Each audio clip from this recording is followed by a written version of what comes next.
موضوع الدرس في فرائض الرسالة سورة المدثر تفسير ابن كثير. الحمد لله رب العالمين والصلاة والسلام على أشرف الأنبياء وسيد المرسلين سيدنا محمد وعلى آله وأصحابه أجمعين. اللهم صل على سيدنا محمد وعلى آل سيدنا محمد كما صليت على إبراهيم وعلى آل إبراهيم في العالمين إنك حميد مجيد.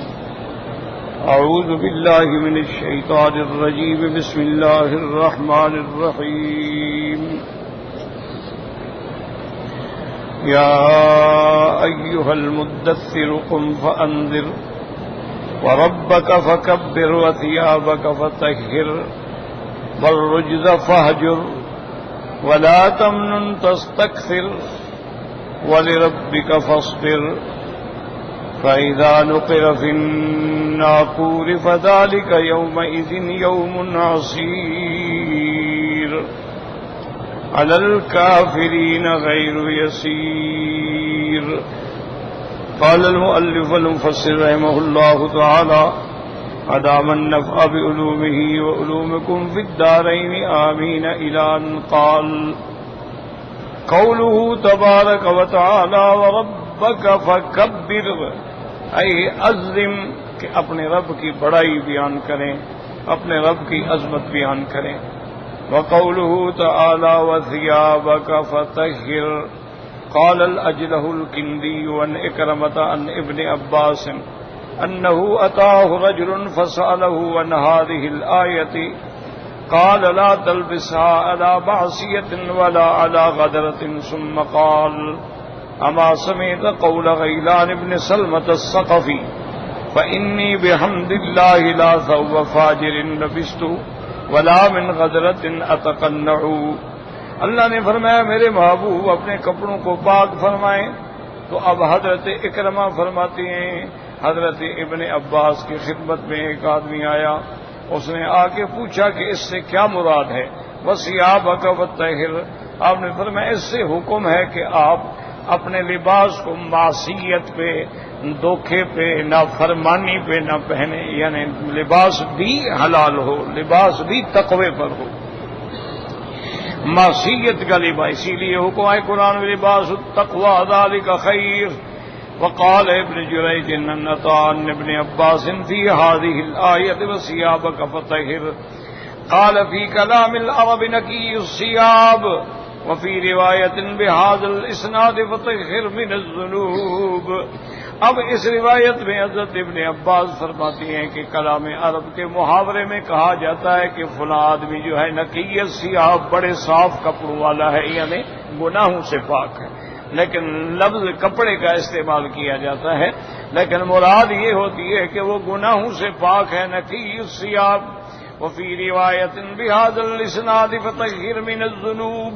وثیابک فطہر کنایا ہے کہ گناہوں سے اپنے آپ کو پاک رکھیں. قال من الاسم وثیابک فطہر ای من الاسم. وکذا قال ابراہیم النخعی وقال مجاہد وثیابک فطہر قال نفسک لیس ثیابہ. اس سے مراد یہ ہے کہ اپنے آپ کو پاکیزہ رکھیں. وفی روایت عنہ وثیابک فطہر عملک فاصلح. اپنے اعمال کو اچھا رکھیں. وکذا قال ابو رزین وقال فی روایت اخری وثیابک فطہر ای لست بکاہن ولا سائر فاعرض عما قالوا. اس میں اشارہ تھا کہ میرے محبوب نہ آپ جادوگر ہیں نہ آپ کاہن ہیں، آپ چھوڑیں ان کافروں کی باتوں کو جو کہہ رہے ہیں. وقال قتادہ فثیابک فطہر طہرھا من المعاصی. گناہوں سے پاک رکھیں. وقالت العرب ثم الرجل اذا نکث فلم یف بعهد اللہ انه لدنس الثیاب. کہ محاورات عرب میں اگر کوئی بندہ یعنی دھوکہ کرتا اور اپنے وعدے کو پورا نہ کرتا تو کہتے تھے کہ دنس الثیاب ہے، یہ گندے کپڑے والا ہے. وَإِذَا وَفَّى وَأَصْلَحَ إِنَّهُ لَمُطَهِّرُ الثِّيَابِ. اگر وہ اپنے وعدے کی وفا کرنے والا ہے، صحیح چلنے والا ہے، کہتے ہیں یہ بڑا پاکیزہ کپڑے والا ہے۔ وقال اکرمۃ والزہاق لا تلبس علی معصیۃ وقال الشاعر ذا المرء لم يدنس من اللؤوم ارزه فكل رداء يرتديه جمیل، کہ مرد کی عزت اسی میں ہے کہ اس کا نفس جو ہے وہ گناہوں سے پاک ہو، پھر وہ جیسا بھی کپڑا پہنے اس کے لیے وہی کپڑا جو ہے وہ زیادہ بہتر ہے۔ وقال له في ابن عباس وثيابك فطهر، یعنی لا تكن ثيابك الذي تلبس من مكسب غير طائب، اچھے کسب کے بغیر یعنی ناجائز طریقے سے لیا کپڑا نہ پہنے۔ وقال لا تلبس ثيابك على معصية، گناہوں کے لیے نہ پہنے۔ وقال محمد بن سیرین ثيابك طهر اغسلها بالماء، اپنے کپڑوں کو دھویا کریں پانی کے ساتھ۔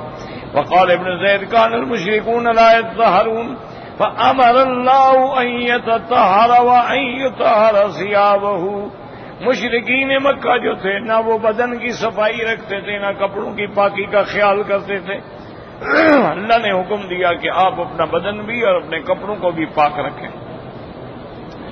وهذا القول اختاره ابن جرير وقد تشمل الآية جميع ذلك مع طهارة القلب فإن العرب تطلق الثياب عليه كما قال امرؤ القيس، اور بعض علماء نے فرمایا کہ ثیاب کی طہارت سے مراد دل کی پاکیزگی ہے، جیسے کہ امرؤ القیس نے کہا تھا فاطمہ مہلا بعد هذا التدلل وان كنت قد اصبحت هدني فاجملي وان تك قد ساءتك مني خليقة فسلي ثيابي من ثيابك تنسلي، تو اس سے مراد دل کی پاکیزگی بھی ہوتی ہے۔ وقال سعید بن جبیر ثيابك فطهر وقلبك ونيتك فطهر، وقال محمد بن کعب القرظی والحسن البصری وخلقك فحسن، اپنے اخلاق کو پاکیزہ بنائے۔ تو اب اصل میں اس آیت کو سمجھیں، اللہ پاک نے اپنے مدنی سرکار صلی اللہ علیہ وسلم کو حکم فرمایا، پہلی چیز کا حکم تھا انذار، قم فانذر، دوسرا حکم تھا وَرَبَّكَ فَكَبِّرْ، اپنے رب کی عظمت بیان کر، اور تیسرا حکم تھا وَثِيَابَكَ فَطَهِّرْ، اپنے لباس کو پاک فرما۔ یہ تین حکم ہیں، تو بظاہر ترجمہ تو اس کا یہی ہے کہ اپنے لباس کو پاک رکھیں، اور یہ مناسب اس لیے بھی ہے کہ مشرکون مکہ جو تھے وہ خیال نہیں کرتے تھے نہ بدن کی طہارت کا اور نہ کپڑوں کی طہارت، ان کے نزدیک یعنی یہ کوئی اہم چیز نہیں تھی۔ تو اللہ نے اپنے نبی کو حکم دیا کہ آپ اپنے لباس کو پاکیزہ رکھیں۔ یہ تو ظاہر لفظ ہے، اور بعض علماء رحمہم اللہ تعالی یہ فرماتے ہیں کہ کبھی کبھی کنایا اور مجاز بھی مراد ہوتا ہے، یعنی لفظ تو ہوتا ہے ثیاب کا، لیکن مراد یہ ہوتا ہے کہ آپ اپنی ذات کو، اپنے نفس کو، اپنے بدن کو، اپنے دل کو پاک رکھیں۔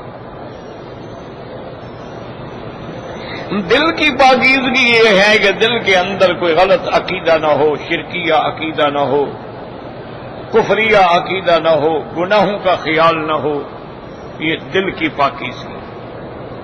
بدن کی پاکیزگی یہ ہے کہ اگر آدمی کو غسل کی ضرورت ہے غسل کرے، استنجا کی ضرورت ہے استنجا کرے، وضو کی ضرورت ہے وضو کرے، یہ بدن کی پاکیزگی ہے۔ لباس کی پاکیزگی یہ ہے کہ اگر کپڑے پہ کوئی نجاست لگ رہی ہے تو اس کو بھی دھو ڈالے۔ تو اس لیے علماء فرماتے ہیں کہ کبھی کبھی یہ لفظ ہوتا ہے لیکن اس سے مراد سارے احکام ہوتے ہیں کہ مرے مدنی اپنے دل کو بھی پاک، بدن کو بھی پاک، لباس کو بھی پاک، چونکہ آپ پاک ہیں، معصوم ہیں، آپ کو تو ہر چیز کا خیال رکھنا ہے۔ آپ جتنا پاکیزگی اختیار کریں گے آپ کی امت اتنا پاکیزگی کی طرف آئے گا، کیونکہ بعض لوگ یہ مثلا پیشاب کرنے گئے خیال نہیں کرتے، ابھی کپڑے پہ قطرے لگ گئے، بدن کو کوئی قطرہ لگ گیا، خیال نہیں کرتے. حالانکہ صحیح حدیث مبارک میں ہے کہ میرے آقا محبوب دو عالم صلی اللہ علیہ وسلم آپ کا 2 قبروں پہ گزر ہوا، آپ کھڑے ہو گئے، آپ نے فرمایا انہما لیعذبان، ان 2 قبر والوں پر عذاب ہو رہا ہے.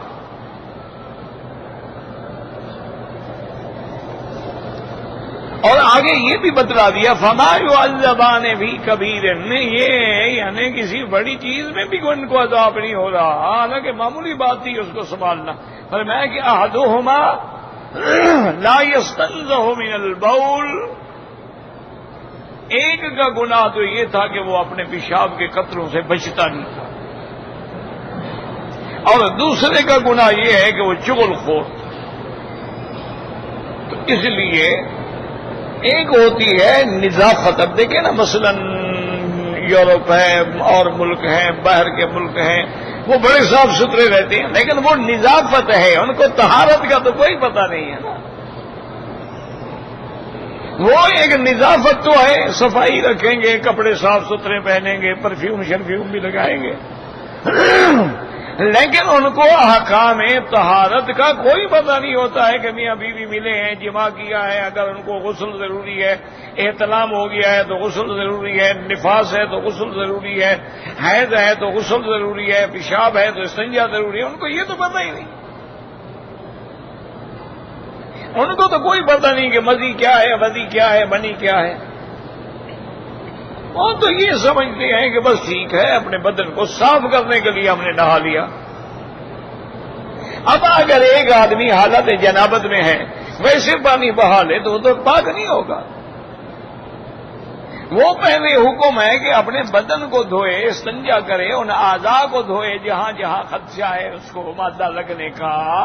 اس کے بعد باقاعدہ وضو کی نیت سے وضو کرے، غسل کی نیت کرے، اچھی طرح کلی کرے، پھر غرغرہ کرے، پھر ناک میں پانی ایسے نرم ہڈی تک چڑھائے. سارا وضو کرنے کے بعد سر سے لے کر پاؤں تک پانی بہائے اور پانی بالوں کے ذرے ذرے میں پہنچ جائے. ہمارے بہت سارے بھائی، میرے بھائی جو ہیں، بزرگ جو ہیں، غسل کرتے ہیں، وضو بھی کرتے ہیں، لیکن خلال نہیں کرتے. وضو کر رہے ہیں، غسل کر رہے ہیں، لیکن انگوٹھی کو نہیں ہلایا، پانی نیچے نہیں پہنچا، غسل بھی نہیں ہوگا. اچھا، غسل کرتے ہیں، کبھی ناف کا خیال نہیں رکھتے، بھی ناف کے اندر بھی پانی پہنچا ہے کہ نہیں پہنچا.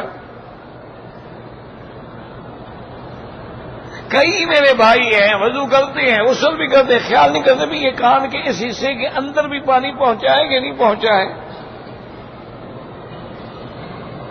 انگلیوں میں خلال کیا ہے کہ نہیں کیا ہے، ان چیزوں کا خیال ہی نہیں کرتے. تو وہ غسل تو نہیں ہوگا. اب جیسے ہماری بیٹیاں ہیں، ہماری بہنیں ہیں، ہماری مائیں ہیں، اب حیض ہے.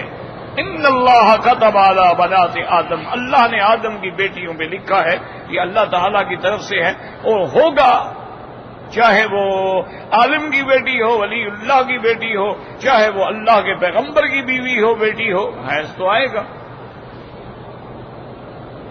یہ نظام ہے میرے اللہ کا، اللہ نے لکھ دیا.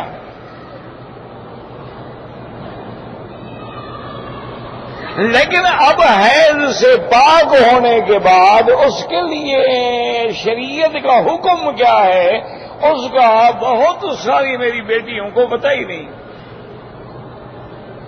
اور ٹھیک ہے، بدن دھو لیا، سنجا کر لیا، پانی بہن نہیں. اس کے لیے حکم ہے کہ ہر عورت جو ہے اپنے حیض کے دن پہلے پورے کرے. بعض کی عادت 3 دن ہے، بعض کی 5 دن ہے، بعض کی 7 دن ہے، بعض کی 8 دن ہے. وہ دن پورے کرنے کے بعد پھر خاص کپاس، صاف ستھری کپاس جو ہے وہ اندر رکھے. اس کے بعد تسلی کرے کہ کیا اس پر کوئی داغ تو نہیں لگ رہا. اور اسی طرح سب سے افضل یہ ہے کہ کپاس میں کوئی ایسی خوشبو جو نقصان دینے والی نہ ہو، یعنی گلاب کا عطر ہے لیکن سندل والا ہو. یا خالص سندل ہو، چونکہ دوسرا تو آگ لگا دے گا نا بدن میں، وہ کپاس پہ لگا کے اندر رکھے تاکہ اندر کی بدبو جو ہے اور آلائش جو ہے وہ ساری کی ساری نچڑ کے گر جائیں۔ اسی لیے عرب کے اندر یہ رواج ہے کہ عورت باقاعدہ اندر خوشبو بھی رکھے گی، اور اس کے بعد جو ہے وہ مجمرہ جس میں یہ عود کی لکڑی جلاتے ہیں، آپ نے دیکھا ہوگا ایسے بنے ہوتے ہیں، اس میں انگارے رکھتے ہیں، اس کے اوپر لکڑی رکھ دیتے ہیں، تو وہ لکڑی عود کی رکھ کے اوپر کپڑا ایسے چادر لپیٹ کے اوپر کھڑی ہو جائے گی تاکہ خوشبو اندر جائے، اس سے پھر ساری غلاظت جو ہے وہ نچڑ جاتی ہے، صاف ہو جاتی ہے۔ جیسے تمہیں خوشبو پسند ہے اسی طرح رحم کو بھی خوشبو پسند ہے۔ اب تسلی ہو گئی کہ میں صاف ہو گئی ہوں، اب آگے جناب وہ باقاعدہ پہلے اپنا نچلا دھڑ دھوئے، اس کے بعد وضو اور غسل کی نیت کر کے وضو کرے، اور پھر اپنے پورے بالوں میں پانی پہنچائے، پھر سارے بدن پہ پانی ڈالے۔ سیدنا علی رضی اللہ تعالی عنہ ہمیشہ اس طرح پھروا دیتے تھے، یعنی افسر گنجے رہتے تھے۔ کسی دوست نے پوچھ لیا کہ حضرت کیا وجہ ہے کہ آپ ہمیشہ اس طرح پھرواتے ہیں، آپ کے بال اچھے نہیں ہیں یا بال نہیں آتے؟ آپ نے فرمایا میرے تو بہت خوبصورت بال ہیں، لیکن حضور کی حدیث ہے کہ تحت کل شعرۃ جنابہ، ہر بال کے نیچے جنابت ہوتی ہے، میں ڈرتا ہوں کہیں پانی نہ پہنچے اور میرا غسل بھی نہ ہو جنابت کا،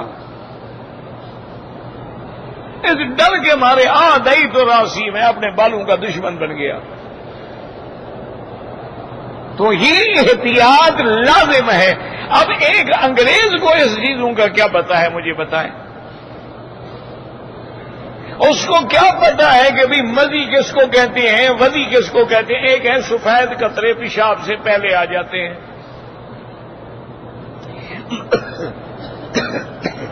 بعض آدمی کو سفید قطرے پیشاب کے بعد آ جاتے ہیں، بعض آدمی میاں بیوی آپس میں گپ شپ کر رہے ہیں، ایک دوسرے کو چھیڑ چھاڑیں کر رہے ہیں، اس میں اس کے مادہ سفید آ گیا، تو ان تمام چیزوں پہ غسل نہیں ہوتا، ان کے لیے صرف استنجا اور وضو کافی ہے۔ غسل تب ہوتا ہے جب مادہ منویہ یعنی منی نکلے، اور منی وہ ہوتی ہے جو ٹپک کے نکلے، یعنی آدمی کے عضو سے ٹپک کے باہر آئے، کیونکہ اگر ٹپک کے نہ نکلے تو رحم میں پہنچے گی نہیں، بچہ کیسے پیدا ہوگا؟ فَلْيَنظُرِ الْإِنسَانُ مِمَّا خُلِقَ مِن مَّاءٍ دَافِقٍ، پانی ٹپک کے نکلنے والا۔ اور دوسری اس کی علامت یہ ہوتی ہے کہ جب منی نکل جائے گی تو آدمی کا عضو مر جائے گا، اگر مزی اور ودی ہے تو عضو نہیں مرے گا۔ تو اب ان باریکیوں کا پتہ تو اسلام میں ہے نا، کافروں کو کیا پتہ ہے؟ نہ ان کا کھانا پاک ہے، نہ پہننا پاک ہے، نہ لباس پاک ہے، نہ بدن پاک ہے، وہ تو ہوتے ہی ہر وقت حرام میں ہیں۔ صرف پانی بہا لینا یا اسپرے کر لینا یا پرفیوم چھڑک لینے سے تو آدمی پاک نہیں ہوتا۔ پاکیزگی کے لیے شرائط ہیں، غسل کے فرائض ہیں، وضو کے فرائض ہیں، سنن ہیں، مستحبات ہیں، اور پھر سرکار دو عالم نے وضو کر کے دکھلایا ہے، امت کو ایک ایک بات سمجھائی ہے۔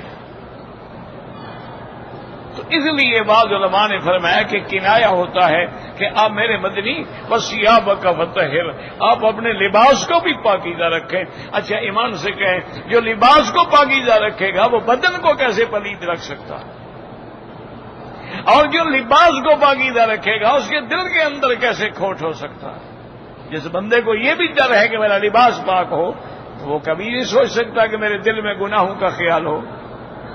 اس لیے اور بعض علماء نے فرمایا کہ اصل بات یہ ہوتی ہے کہ بعض احکامات جو ہیں وہ اللہ کے نبی کو دیے جاتے ہیں لیکن اشارہ امت کو ہوتا ہے، ورنہ حضور تو معصوم بھی تھے اور سراپا پاکیزگی میں آپ کا کوئی دنیا میں مثال ہی نہیں دے سکتا۔ کہ میرا مدنی ظاہر باہر اندر باہر ہر لحاظ سے پاک. اس لیے فرمایا وَثِيَابَكَ فَطَهِّرْ. اور بعض علماء فرماتے ہیں اس سے اشارہ ہوتا ہے کہ اپنے اعمال کو اچھا رکھیں. وَعَمَلَكَ فَأَصْلِحْ. عمل اچھے ہوں گے تو کپڑے اچھے ہیں نا. اب آپ دیکھیں نا بعض اولیاء اللہ ہے وہ سیدھا کپڑے ہیں پرانے کپڑے ہیں ہر آدمی ان سے محبت کر رہا ہے پیار کر رہا ہے. ایک آدمی بڑا کرو فر سے لباس پہن کے چھوڑو یار یہ کیا ہے خبیث آدمی ہے چھوڑو دفع کرو اس کو یار بڑا بےایمان آدمی ہے. تو لباس کی کیا حیثیت ہے؟ اصل تو ہے کہ تمہارا عمل صالح ہونا چاہیے. اسی لیے قرآن نے 2 جگہ ایمان کو عمل کے نام سے ذکر کیا ہے.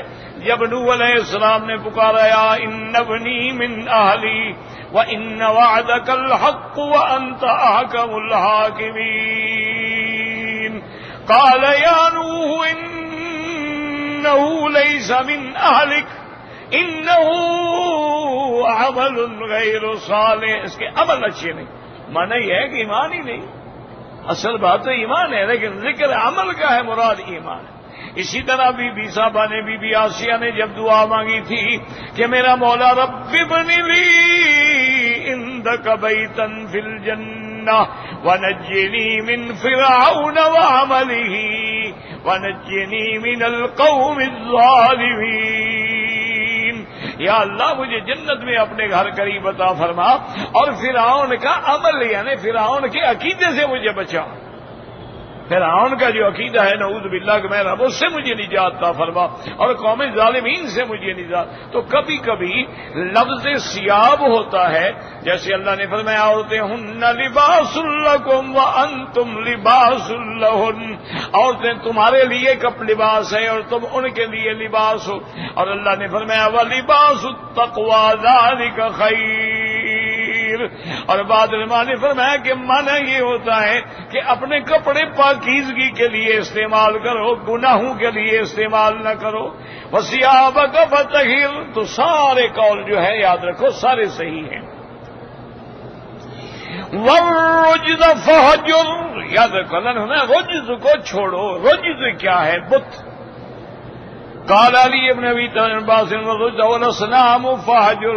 وقد قال مجاہد واکرامۃ وقتادہ والزہری انما الاوثان کہ اس سے مراد جو ہیں وہ بت ہیں. اللہ نے فرمایا بتوں کو یاد رکھو کہ حضور پاک نے تو زندگی میں کبھی بتوں کی طرف توجہ بھی نہیں کی. نہ نبوت سے پہلے اور نہ نبوت کے بعد. اور نبی کا تو بہت اونچا مقام ہے. حضرت ابو بکر صدیق نے بھی کبھی زمانہ جاہلیت میں بت کو سجدہ نہیں کیا. سیدنا علی رضی اللہ تعالی عنہ نے بھی کبھی بت کو سجدہ نہیں کیا. تو اللہ کے نبی کو حکم دیا. معنی یہ ہے کہ جیسے آپ نے بتوں کو چھوڑا اسی پہ آپ ڈٹے رہیں بتوں کے قریب ہی نہ جائیں. ورنہ آپ تو پہلے چھوڑ چکے ہیں. یعنی اس میں تو نہیں کہ نعوذ باللہ حضور مائل تھے اللہ فرمائے نہیں آپ ان کو چھوڑ دو. معنی یہ ہوتا ہے کہ جو کچھ آپ نے چھوڑا اسی طرح اسی پہ قائم رہیں ان کے قریب ہی نہ جائیں. وَالرُّجْزَ فَاهْجُرْ الْأَوْثَانَ وَالْأَصْنَامَ. یاد رکھیں چونکہ مکے کے اندر کافروں نے بڑے بت رکھے ہوئے تھے. اللہ نے حکم دیا آپ ان سے دور رہیں. آپ ان سے بالکل اپنے آپ کو بعید رکھیں. وَكَانَ إِبْرَاهِيمُ وَالضَّحَاكُ. وَالرُّجْزَ فَاهْجُرْ سے مراد ہے اترک المعصیۃ. کبھی گناہ کا کام نہ کریں.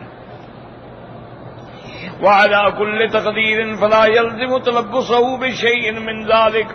مفسر فرماتے ہیں بہرحال جو معنی بھی لیں اس کا معنی یہ نہیں کہ نعوذ باللہ آپ پہلے کپڑے پاک نہیں پہنتے تھے یا آپ بتوں کی طرف نہ یہ مراد نہیں ہوتا ہے.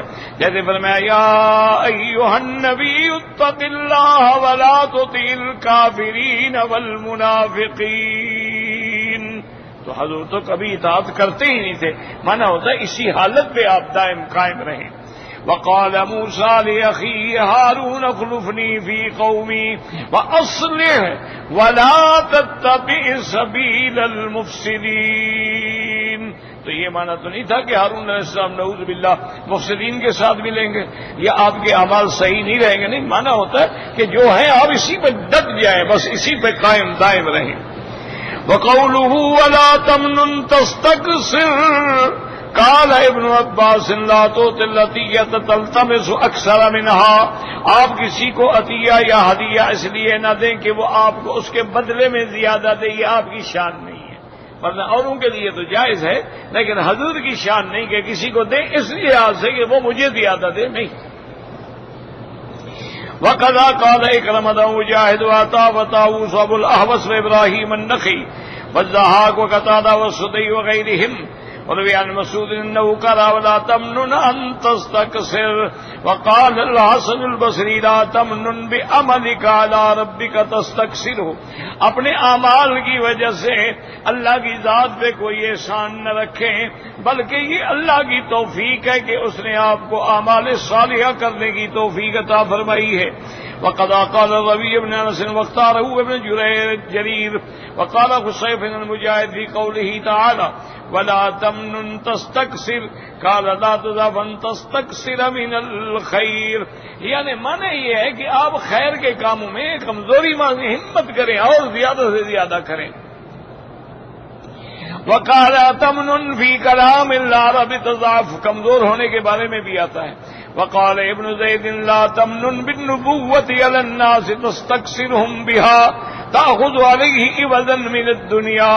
فهذه أربعة أقوال والأظهر القول الأول والله أعلم. اور بعض علماء فرماتے ہیں میرے مدنی اپنی نبوت اور رسالت کا کسی پہ احسان نہ کریں، بل آپ کا اجر اللہ کے پاس ہے. لا اسألکم علیہ اجرا ان اجری الا علی رب العالمین. مفسر فرماتے ہیں یہ چارے قول صحیح ہیں، لیکن پہلا قول راجح ہے کہ کسی کو آپ عطیہ دیں اور زیادہ کی تمنا کریں. یاد رکھو لوگوں کے لیے جائز ہے لیکن حضور کی شان کے خلاف ہے. وقوله تبارک وتعالی ولربک فاصبر اے اجعل صبرک علی اذاہم لوجہ ربک عز وجل. آپ اللہ کے راستے میں جو تکلیفیں برداشت کر رہے ہیں بس ان کو اللہ کے لیے برداشت کریں اور صبر کریں اور اللہ سے اجر طلب کریں. قالہ مجاہد وقال ابراہیم النخعی اصبر عطیتک للہ عز وجل. اللہ تبارک و تعالیٰ کے لیے ہر چیز جو بھی ہے اسی کے نام پہ اسی کے لیے صبر فرمائیں. وقوله تعالی فإذا نقر في الناقور فذلك يومئذ يوم عسير على الكافرين غير يسير. قال ابن مجاهد الشافعي والحسن وقتادہ والضحاک وابن الصدیق الناقور اس سے مراد کیا ہے؟ سور. قال مجاہد وہو کہیت القرن، وہ جو سور پھونکا جائے گا اس کی شکل ایسی ہے جیسے سینگ ہوتا ہے. وقال نبیات مدنہ ابو سعید الشج قالت اسباد محمد بن طربتیت لوفی انباسر فاذا نکر فی الناقور قال فقال قال رسول اللہ صلی اللہ علیہ وسلم کیف انعم، کیسے میں لباس پہنوں، کیسے میں خوشی کروں. وصاحب القرن، اللہ نے اس فرشتے کی ڈپٹی لگائی ہے. قد التقم القرن، اس نے تو منہ رکھا ہوا ہے. وجنا جبهته ينتظر متى يؤمر فينفخ، اور انتظار کر رہا ہے کہ کب حکم ہوتا ہے کہ میں اللہ کے راستے میں سور پھونکوں. فقال صلی اللہ علیہ وسلم یا رسول اللہ قال قولوا حسبنا اللہ ونعم الوکیل علی اللہ توکلنا. صحابہ نے کہا حضور جب ایسا سخت مسئلہ ہے تو پھر ہم کیا کریں؟ آپ نے فرمایا یہ کلمہ زیادہ پڑھا کرو، ہر مصیبت سے نجات دینے والا یہ کلمہ یاد رکھو.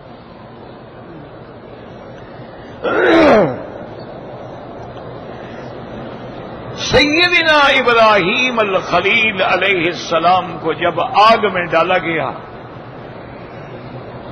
تو آپ کی زبان مبارک سے جو کلمہ نکلا تھا وہ یہی تھا حسبنا اللہ ونعم الوکیل. اسی طرح جب سیدہ ام اسماعیل کو سیدنا ابراہیم علیہ السلام نے اپنی بیوی بچوں کو مکے میں اللہ کے حکم پہ چھوڑا تھا، تو اب بیوی پریشان تھی، پوچھ رہی تھی کہ کیوں چھوڑ کے جا رہے ہیں؟ تو انہوں نے کہا اللہ کا حکم ہے، تو بیوی کے زبان سے بھی نکلا حسبنا اللہ ونعم الوکیل۔ اور اسی طرح میرے مدنی پاک کے صحابہ جو ہیں، جب جنگ احد کے موقع پر اتنا بڑا حادثہ ہو گیا، صحابہ شہید ہو گئے، اب لوگوں نے یہ خبر اڑا دی کہ قریش مکہ جو واپس جا رہے ہیں نا، واپس حملے کے لیے آ رہے ہیں، تو اس وقت بھی صحابہ کی زبان سے نکلا حسبنا اللہ ونعم الوکیل۔ اسی طرح سیدہ عائشہ صدیقہ بنت صدیق رضی اللہ تعالی عنہا پر جو تہمت لگی، اور جب آپ کو خبر لگی کہ آپ کے بارے میں یہ کہا جا رہا ہے، تو آپ کی زبان سے بھی نکلا حسبنا اللہ ونعم الوکیل۔ تو اس لیے علماء نے فرمایا ہے کہ جتنی بڑی مصیبت ہو، اللہ پر کامل یقین کر کے چلتے پھرتے اٹھتے بیٹھتے یہ کلمہ پڑھے تو اللہ کی رحمت سے اللہ ہر مصیبت سے بچا لے۔ اب بعض بزرگوں نے اس کے طریقے لکھے ہیں، درود شریف پڑھیں اور کم از کم 300 دفعہ پڑھیں روز۔ بعض علماء نے لکھا ہے بھی کم از کم 500 دفعہ پڑھیں، بعض علماء نے لکھا ہے بھی 600 دفعہ پڑھیں۔ اصل بات یہ ہے کہ جتنا ہو سکے، 1000 ہو جائے 2000 ہو جائے، چلتے پھرتے وضو ہے نہیں ہے، حسبنا اللہ ونعم الوکیل، حسبنا اللہ ونعم الوکیل۔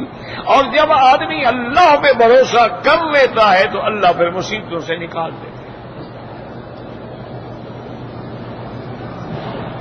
وهكذا رواه الامام احمد نسبات به ورواه ابن جرير عن ابي قريب بن ابن فزير واسبات كلاهما عن مطرف به ورواه من طريق اخرى عن الاوفي عن ابن عباس فقوله تبارك وتعالى وذلك يومئذ يوم عسير، عسیر معنی شدید، قیامت کا دن سخت ہوگا، على الكافرين غير يسير، کافروں پہ بالکل آسانی نہیں ہوگی۔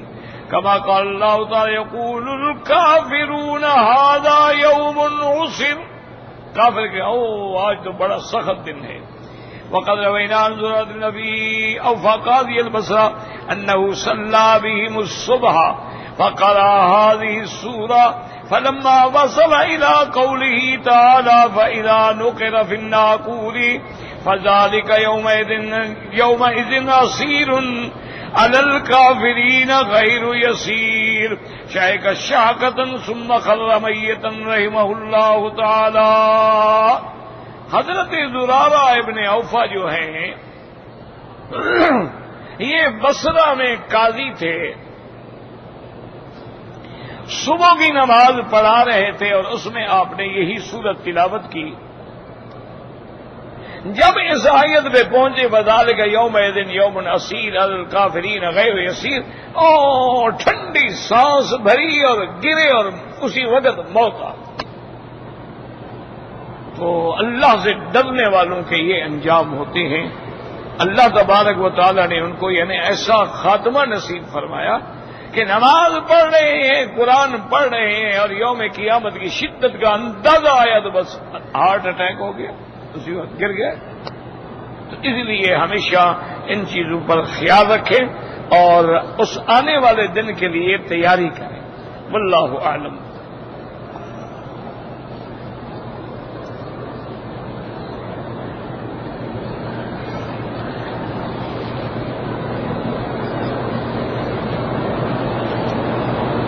میں نے عرض کیا تھا نا میرا بھائی کہ حج بدل کے اندر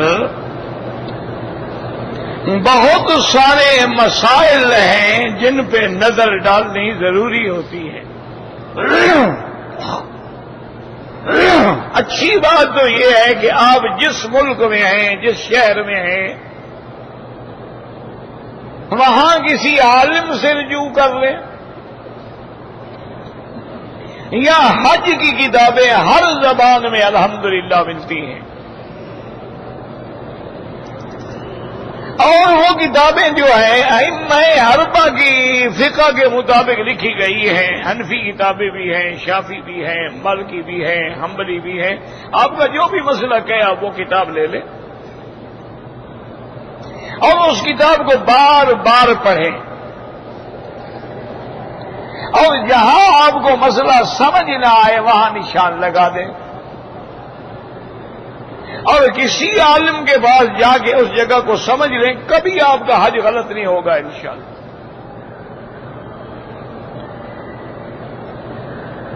تو حج بدل میں میرے بزرگوں یہ دیکھنا پڑتا ہے کہ جس کا آپ حج بدل کریں اس پہ حج فرض تھا یا وہ غریب آدمی تھا اس پہ حج فرض نہیں تھا. اگر حج فرض نہیں تھا، آپ نفلی حج کرنا چاہتے ہیں تو کوئی مسئلہ ہی نہیں، کوئی پریشانی نہیں. بس آپ نیت کریں، جب احرام باندھیں اسی کی طرف سے نیت کریں ہر کام میں اور کر لیں، انشاءاللہ اللہ آپ کو بھی پورے حج کا اجر دیں گے، اس کو بھی پورے حج کا اجر دیں گے. حج بدل میں فائدہ ہوتا ہے، تمہارا بھی حج ہو گیا اس کا بھی حج ہو گیا. اچھا، اگر اس بندے پہ حج فرض تھا، وہ امیر آدمی تھا، دولت تھی، نصاب تھا، اب دیکھو اس اللہ کے بندے نے وصیت کی ہے یا نہیں کی. اچھا، پھر اس نے اپنے حج کرانے کے لیے مال چھوڑا ہے کہ نہیں چھوڑا؟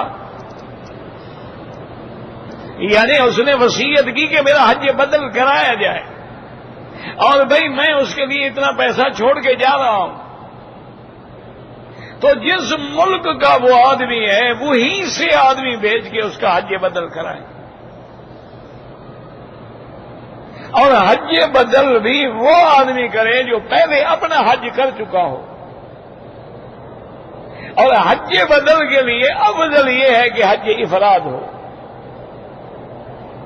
اگر بدل کرانے والا اجازت دے دے کہ بھئی میں خرچہ برداشت کروں گا، تم تمتع بھی کر لو تو کر سکتے ہیں. اب آپ مکے میں رہتے ہیں، آپ نے جس کا حج بدل کرنا ہے اگر وہ غریب تھا تو بات ہی ختم ہو گئی. آپ مکے میں احرام باندھیں، حج پہ جائیں، ہر کام میں اس کی نیت کریں. اور اگر وہ امیر آدمی تھا تو اس کو حج نفل کا ثواب تو ملے گا لیکن فرض نہیں اترے گا.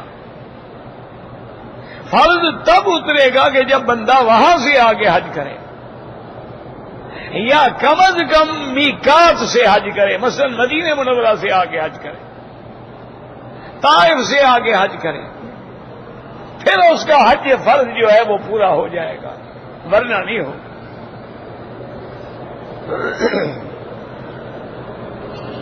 آپ نے جو بھی خواب دیکھا ہے کسی اور سے پوچھ لینا، مجھے تعبیر کا کوئی پتہ نہیں.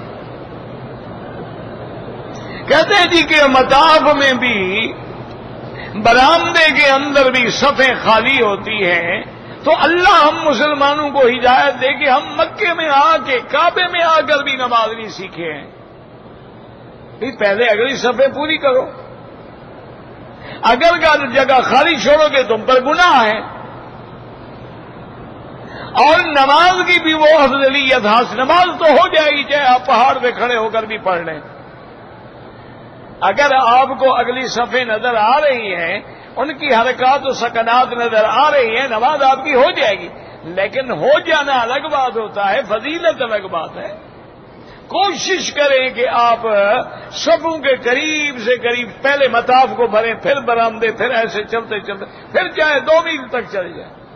یہ نہیں ہے کہ گھر سے اترنے کے بعد آئے اور باہر میدان میں کھڑے ہو گئے، آگے عورتیں ہیں، ادھر عورتیں ہیں، ادھر عورتیں ہیں، نماز پڑھی، السلام علیکم جا رہے ہیں. یہ کوئی نماز تو نہیں ہے، یہ تو جان چھڑانے والی بات ہے.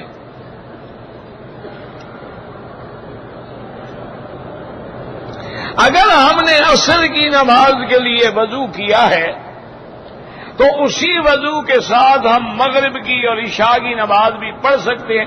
اگر وضو آپ کا نہیں ٹوٹا ہے، آپ کا وضو ٹھیک ہے، تو بالکل آپ ساری رات بیٹھ کے فجر کی بھی پڑھ سکتے ہیں. اصل بات یہ ہے کہ آپ کا وضو قائم رہے. اگر وضو قائم ہے، یہ ضروری نہیں کہ ہر نماز کے لیے وضو کرو.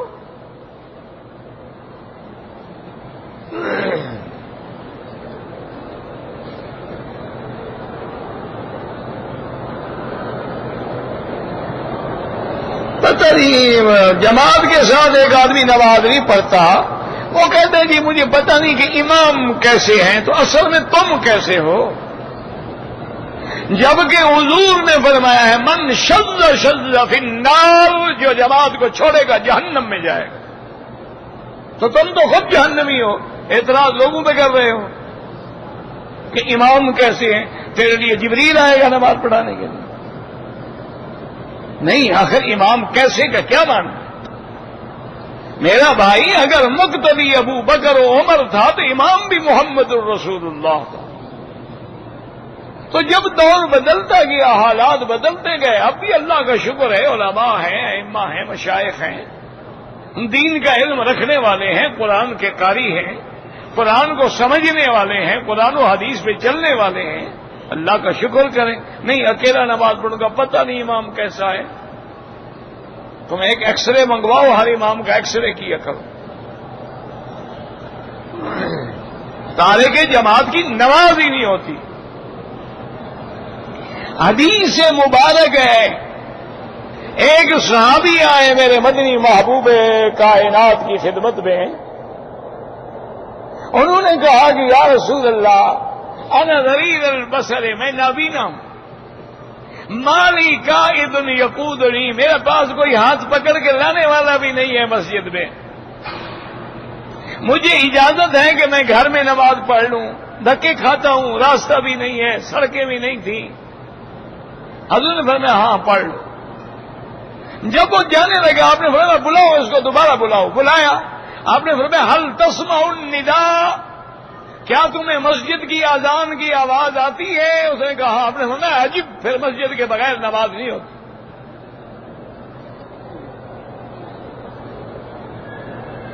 کہتے جی کچھ لوگ مجھے کہتے ہیں کہ چند دن کے بعد تم مر جاؤ گے، تو ان سے کہو بھی مجھے اچھی طرح کھلا پلا لو، میں مر جاؤں گا، خرچ کریں نا تم پر۔ نہیں دیکھو نا، بکرا جب ذبح کیا جاتا ہے پہلے اس کو کھلایا پلایا جاتا ہے۔ کبھی جب تمہیں میری موت کا پتہ لگ گیا ہے تو مہربانی کرو اپنے گھر سے اچھے اچھے کھانے شانے پکا کے لاؤ۔ میں ایسے کسی کو پتہ نہیں کس نے کم۔ وما تدری نفس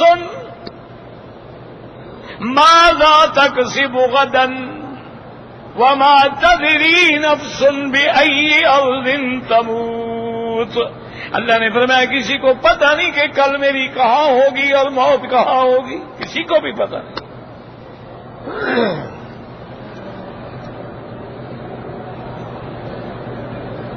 تو میں نے آپ سے کہا تھا نا کہ آپ ٹھنڈے پانی اور کپڑے والا مسئلہ حل کریں، میں نے تھوڑا کہا تھا کہ میں حل کروں۔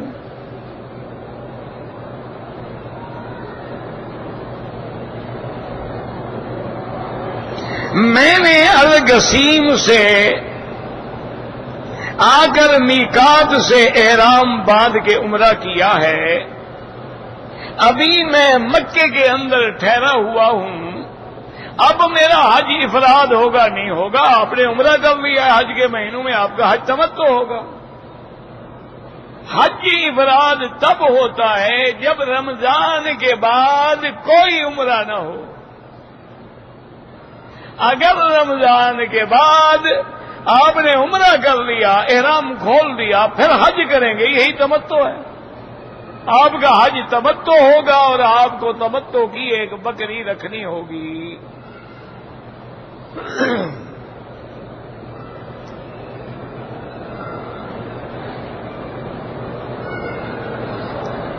مجھے تو نہیں پتا آپ نے کیا لکھا ہے، امل کم برا فز۔ اچھا نعوذ باللہ، قرآن لکھ نہیں سکتے ہو، کیوں لکھتے ہو یار خدا کا؟ اچھا ام لکم براۃ فی الزبر انا للہ و انا الیہ، آیت ہے قرآن کی، لکھنا نہیں جانتے ہو تو نہ لکھو، کسی لکھے پڑھے سے لکھوا لیا۔ ام لکم براۃ فی الزبر کا معنی ہے کہ کیا تمہارے لیے کسی کتاب کا لکھا ہوا حکم ہے کہ تمہیں جہنم نہیں ملے گی؟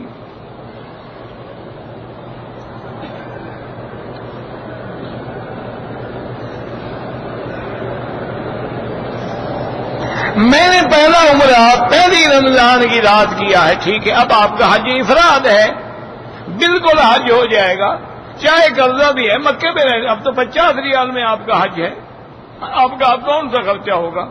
جاتے ہوئے آپ 10 ریال دیں گے مینا پہنچ جائیں گے، 5 ریال میں عرفات پہنچ جائیں گے، 10 میں واپس مزدلفہ آ جائیں گے، باقی آدمی 5 ریال دے کے مکے آ جائیں گے۔ کون سا مسئلہ کیا ہے ابھی؟ اب بالکل حج ہو جائے گا۔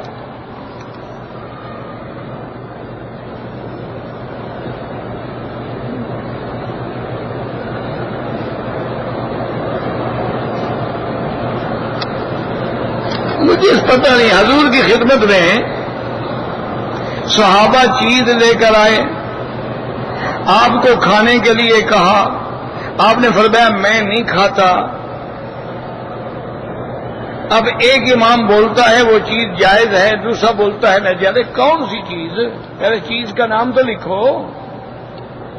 اور کون سے صحابہ کیا لے آئے تھے جو حضور نے فرمایا میں نہیں کھاتا؟ بھائی کو وضاحت کرو نا، مجھے کیا پتا کہ تم نے کون سی چیز دیکھی ہوئی ہے؟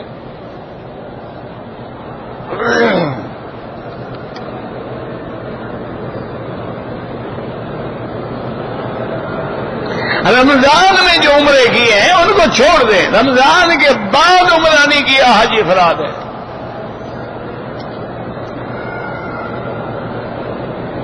میں آیا ہوں ریاض سے، میں نے عمرہ نہیں کیا ہے، اب حج کرنا ہے تو آج کا حج افراد ہوگا، چونکہ عمرہ نہیں ہے ان مہینوں میں آپ کا۔ باقی وہ جو عمرہ آپ نے چھوڑا ہے اس کا عمرہ بھی کرو گے، دم بھی دو گے۔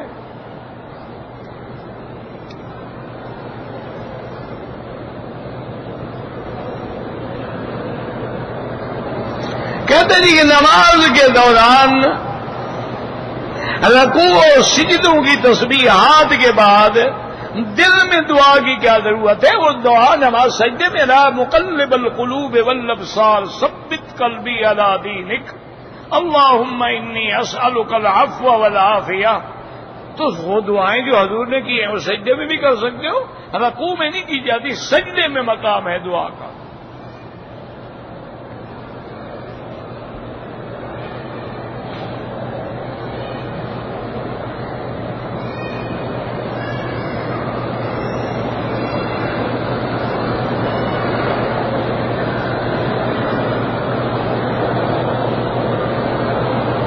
بہرحال بات یہ ہے کہ آپ نے جواب ٹھیک لکھا ہے۔ حضور صلی اللہ علیہ وسلم پہ حدیث میں موجود ہے کہ فرشتے کے دیکھنے سے خوف سے کپ کپی تاری، خوف سے کپ کپی تاری ہونے کی وجہ سے آپ نے کہا کہ مجھے کپڑا ڈال دیں، جیسے کوئی آدمی چھپنا چاہتا ہو کسی ڈر سے تو کپڑے کے پیچھے چھپ جاتا ہے۔ پھر اس اللہ کے وحی اور کلام کی جو گرمی تھی، جیسے کہ بی بی عائشہ فرماتی ہے کہ سردیوں کی رات میں بھی وحی اترتی تھی تو حضور کو پسینہ آ جاتا، تو اس کی وجہ سے، وہ گرمی کی شدت کی وجہ سے فرمایا کہ پانی ڈالیں۔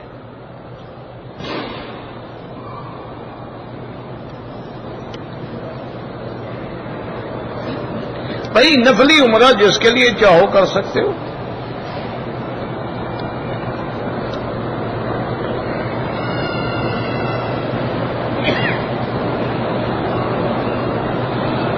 میرا بڑا بھائی بے روزگار ہے، 30 سال سے عمر زیادہ ہے، شادی نہیں ہوئی ہے، دعا کرو اللہ آسان کرے۔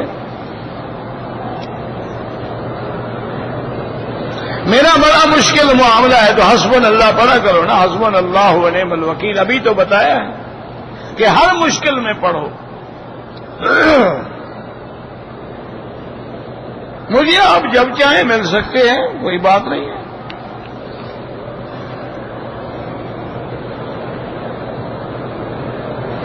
میرے بھتیجے کا موبائل چوری ہو گیا ہے، ایک آدمی پر ہمیں شک ہے۔ میرا بھائی دیکھو، اصول شریعت کا یہ ہے کہ جس کی چوری ہو جائے، البینۃ علی المدعی، اس کے ذمے ہے کہ گواہ لے، ثابت کرے کہ اس نے چوری کی ہے۔ گواہ نہیں ہے، شک ہے، اس کو کہو قسم اٹھا لے، بس وہ قسم اٹھا لے، اس کا دامن پاک ہو گیا۔ والیمین علی من انکر، یعنی ثبوت مدعی کے ذمے ہے، اب اگلا کہتا ہے ابھی میں نے چوری نہیں کی، تو کہیں ٹھیک ہے تم قسم کھا لو، اس کو قسم کھا لے گا، فارغ ہو گیا۔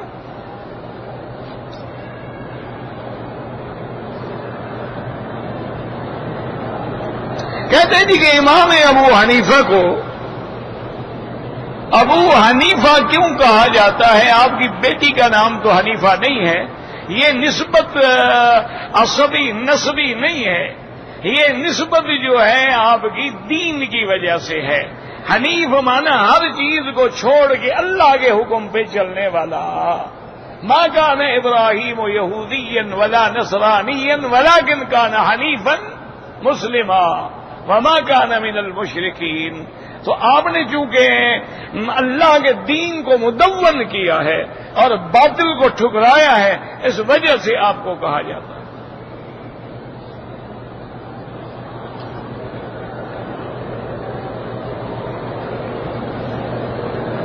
کہتے ہیں جی کہ حضرت علی رضی اللہ تعالی عنہ کی پیدائش جو ہے وہ کہاں ہوئی؟ جب حضرت علی پیدا ہوئے میں تو تھا نہیں، مجھے کیا پتا، نہیں میں اس وقت میں پیدا ہی نہیں ہوا تھا، تو میں کیسے ڈھونڈوں گا؟ بعض کتابوں میں لکھا ہے کہ کعبے کے اندر پیدا ہوئے، لیکن اس سے مراد، کعبے سے مراد پورا حرم ہے، یاد رکھو۔ اب قرآن میں ہے کہ ہدیم بالغ الکعبہ، کہ حج کی بکری کعبے میں پہنچاؤ۔ تم کعبے میں ذبح کرتے ہو کہ مینا میں ذبح کرتے ہو؟ تو سارے حرم کو حرم بھی کہا جاتا ہے، مسجد الحرام بھی کہا جاتا ہے، کعبہ بھی کہا جاتا ہے۔ تو حضرت علی کا گھر چونکہ حرم میں تھا تو کتاب کالم نے لکھ دیا کعبے میں پیدا ہوا، اس میں کیا بڑی بات ہے؟ اچھا اگر واقعی اسی کعبے میں بھی پیدا ہوں تو ایک فضیلت ہے، اس سے کوئی خلافت تو ثابت نہیں ہو جائے گی کہ جو کعبے میں پیدا ہو اس کو خلیفہ بنا دو۔ ایسے تو پھر حضرت زید ہیں اور کئی لوگ ہیں جن کے بارے میں ہے کہ کعبے میں پیدا ہوئے، پھر سب کو خلیفہ بنائیں گے؟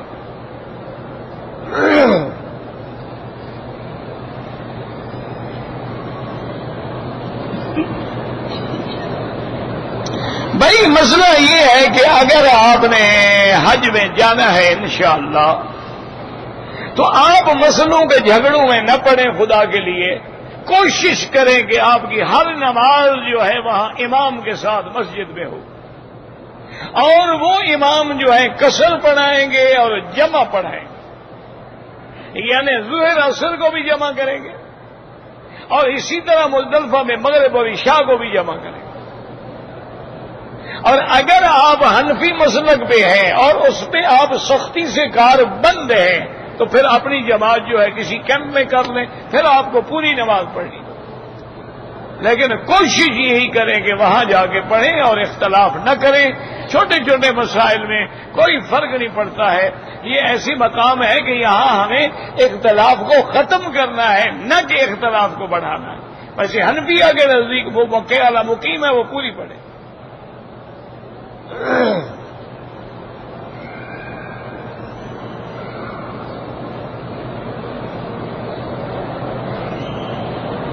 اگر ہم سفر میں ہیں امام کے ساتھ تو ہم نماز پوری پڑھیں گے، لیکن اگر ہم جیسے ابھی ہم مکے میں ہیں، اگر اکیلے ہیں اور 15 دن ٹھہرنے کی نیت نہیں ہے پھر آپ مسافر ہیں، قصر پڑھیں گے۔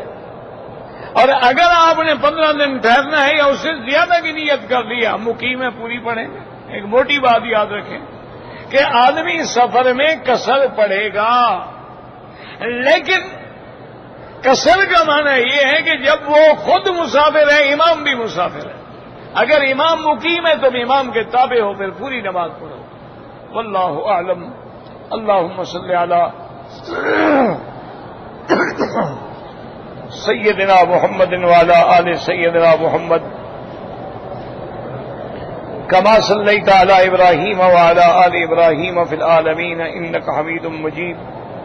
لا الہ الا اللہ العلیم الحلیم، لا الہ الا اللہ الحلیم العظیم، لا الہ الا اللہ رب العرش العظیم، لا الہ الا اللہ رب السماوات ورب الارض رب العرش الکریم۔ اللهم انا نسألك موجبات رحمتك وعزائم مغفرتك والسلامة عن كل اسم والغنيمة عن كل بر. اللهم لا تدع لنا ذنبا إلا غفرته ولا هما إلا فرجته ولا عيبا إلا سترته ولا كربا إلا نفسته ولا ضالا إلا هديته ولا فسادا إلا أصلحته ولا مريضا إلا شافيته ولا ميتا إلا رحمته ولا حيا إلا هديته ولا عدوا ظالما إلا أهلكته ولا حاجة من حوائج الدنيا والآخرة إلا قضيتها ويسرتها يا أرحم الراحمين يا أول الأولين ويا آخر الآخرين يا ذا القوة المتين يا راحم المساکین یا ارحم الراحمین. یا اللہ بیماروں کو شفا عطا فرما. یا اللہ بیماروں کو شفا عطا فرما. یا اللہ اس عاجز کی بیماریاں ظاہری باطنی روحانی جسمانی نفسانی اپنی رحمت سے دور فرما. یا الہ العالمین بے حیاؤں کو حیا عطا فرما. بے دینوں کو دین عطا فرما. بے اولادوں کو اولاد عطا فرما. بے روزگاروں کو روزگار عطا فرما. قرض داروں کے قرض ادا فرما. یا اللہ جن دوستوں نے دعاؤں کے لیے کہا ہے سب کی حاجتیں پوری فرما. یا اللہ حضور کی امت پہ رحم کا معاملہ فرما. عالم اسلام کی عزت کا معاملہ فرما. یا اللہ مسلمان کشمیر میں ہیں، فلسطین میں ہیں، یا اللہ عراق میں ہیں، شام میں ہیں، سوریہ میں ہیں، برما میں ہیں، یا اللہ ہند میں ہیں، عرب میں ہیں، عجب میں ہیں، بنگلہ دیش میں ہیں، پاکستان میں ہیں، ان کی جان مال آبرو عزت کی حفاظت فرما. یا اللہ اسلامی ملکوں سے عذاب رفع فرما. یا اللہ اسلامی ملکوں سے عذاب رفع فرما. یا اللہ ہمیں ہمارے گناہوں کی وجہ سے ہلاک نہ فرما. یا اللہ اپنے رحم کا معاملہ فرما. اللہم لا تہلکنا بذنوبنا، اللہم لا تعذبنا بذنوبنا، اللہم لا تمنع عنا فضلک بذنوبنا. ربنا آتنا فی الدنیا حسنۃ وفی الآخرۃ حسنۃ وقنا عذاب النار. سبحان ربک رب العزۃ عما یصفون وسلام علی المرسلین والحمد للہ رب العالمین. وصلی اللہ تعالی علی خیر خلقہ سیدنا محمد وعلی آلہ وصحبہ اجمعین. اللہم صل علی سیدنا محمد وعلی آل سیدنا محمد كما صليت على إبراهيم وعلى آل إبراهيم في العالمين إنك حميد مجيد.